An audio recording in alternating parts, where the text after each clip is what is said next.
क्या आने वाले दिनों में पेट्रोल और डीजल सस्ता हो सकता है? क्योंकि अंतर्राष्ट्रीय बाजार में कच्चे तेल यानी क्रूड ऑयल की कीमतों में लगातार नरमी देखने को मिल रही है। कुछ हफ्ते पहले तक मिडिल ईस्ट में तनाव चरम पर था। क्रूड ऑयल की कीमतों में आग लगी हुई थी और इसका असर भारत जैसे देशों पर भी पड़ा। मई में पेट्रोल और डीजल के दाम करीब ₹7.5 प्रति लीटर तक बढ़े। लेकिन अब हालात बदल रहे हैं। क्रूड ऑयल सस्ता हो रहा है और तेल कंपनियों की कमाई सुधर रही है। और पेट्रोलियम मंत्री हरदीप सिंह पुरी भी राहत के संकेत दे चुके हैं। लेकिन सबसे बड़ा सवाल यही है कि क्या सस्ते क्रूड की राहत को सरकार आम आदमी तक पहुंचाएगी या फिर तेल कंपनियों और सरकार की मजबूरियां राहत का रास्ता रोक देंगी। चलिए समझते हैं पूरा मामला। दरअसल पिछले कुछ महीनों में पश्चिम एशिया का तनाव पूरी दुनिया के तेल बाजार पर भारी पड़ा। जैसे जैसे भू राजनीतिक संकट बढ़ा वैसे वैसे कच्चा तेल महंगा होता गया। भारत दुनिया का तीसरा सबसे बड़ा तेल आयातक देश है। ऐसे में तेल की बढ़ती कीमतों का सीधा असर देश की अर्थव्यवस्था और आम लोगों की जेब पर पड़ा। हालांकि इस दौरान भारत में पेट्रोल और डीजल के दाम उतनी तेजी से तो नहीं बढ़े जितनी तेजी से अंतर्राष्ट्रीय बाजार में तेल महंगा हुआ था। सरकार और तेल कंपनियों का तर्क था कि पूरी बढ़ोतरी ग्राहकों पर डालना मुश्किल है।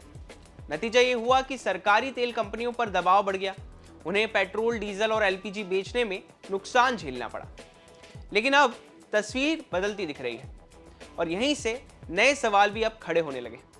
अमेरिकी ब्रोकरेज जेपी मॉर्गन की एक नई रिपोर्ट के मुताबिक कच्चे तेल की कीमतों में आई गिरावट से सरकारी तेल कंपनियों का मार्जिन फिर से मजबूत हो रहा है। रिपोर्ट कहती है कि पेट्रोल और डीजल पर मिलने वाला कंपोजिट मार्जिन यानी कि रिफाइनिंग और मार्केटिंग को मिलाकर होने वाली कमाई अब पश्चिम एशिया संकट से पहले के स्तर से भी ऊपर पहुंच चुकी है। सीधे शब्दों में कहें तो जिन कंपनियों पर कुछ महीने पहले दबाव था उनकी कमाई की स्थिति अब तेजी से सुधर रही है। हालांकि एलपीजी पर अभी भी नुकसान बना हुआ है, लेकिन अगर कच्चे तेल की कीमतें नीचे रहती हैं तो वहां भी राहत देखने को मिल सकती है।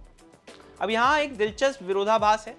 जब क्रूड ऑयल महंगा था तब कहा गया कि कीमतें बढ़ाना मजबूरी है, लेकिन अब जब क्रूड सस्ता हो रहा है तो ये कहा जा रहा है कि राहत पहुंचने में समय लगेगा।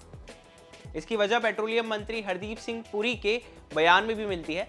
उन्होंने साफ कहा कि फिलहाल भारतीय रिफाइनरियां उस कच्चे तेल को प्रोसेस कर रही हैं जो पहले ऊंची कीमतों पर खरीदा गया था।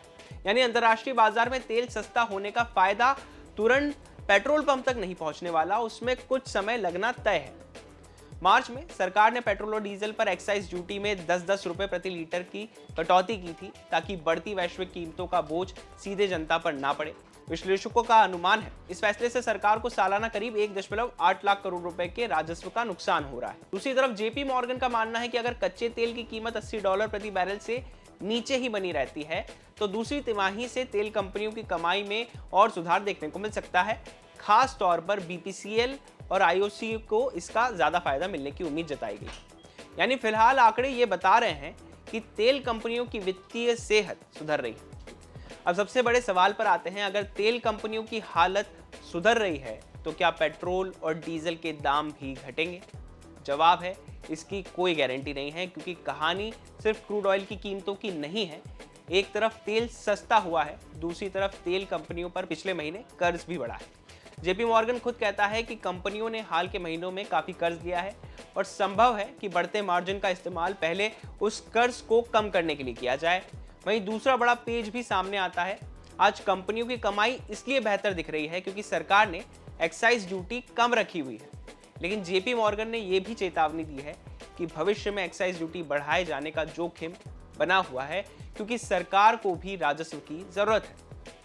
यानी अगर कल टैक्स बढ़ता है तो सस्ते क्रूड का फायदा उपभोक्ताओं तक पहुंचने से पहले ही कम हो सकता है। दूसरे शब्दों में, अभी जो अतिरिक्त कमाई बन रही है वो आखिर जाएगी कहां? उपभोक्ताओं की जेब में, तेल कंपनियों की बैलेंस शीट में, या फिर सरकारी खजाने में? यही वो सवाल है जिसका जवाब अभी साफ नहीं है। तो फिलहाल तस्वीर कुछ ऐसी है। क्रूड ऑयल सस्ता हो रहा है, तेल कंपनियों का मार्जिन सुधर रहा है और कीमतें को घटाने की गुंजाइश भी बनती दिख रही है। लेकिन राहत अपने आप नहीं आएगी, क्योंकि फैसला सिर्फ तेल बाजार नहीं करेगा, बल्कि सरकार की टैक्स नीति और तेल कंपनियों की प्राथमिकताएं भी तय करेंगी। फिलहाल उम्मीद जरूर बनी हुई है, लेकिन राहत की कोई तय समय सीमा नहीं है और करोड़ों वाहन चालकों की नज़र अब इसी सवाल पर टिकी है। जब महंगे तेल का बोझ जनता पर आया तो सस्ते तेल को का फायदा पहुंचने में अब कितना समय लगने वाला है, या फिर पेट्रोल डीजल की कीमतों का गणित एक बार फिर आम आदमी की पहुंच से दूर ही रहेगा। बिजनेस से जुड़ी बाकी तमाम खबरों के लिए आप देखते रहिए बिज़ तक।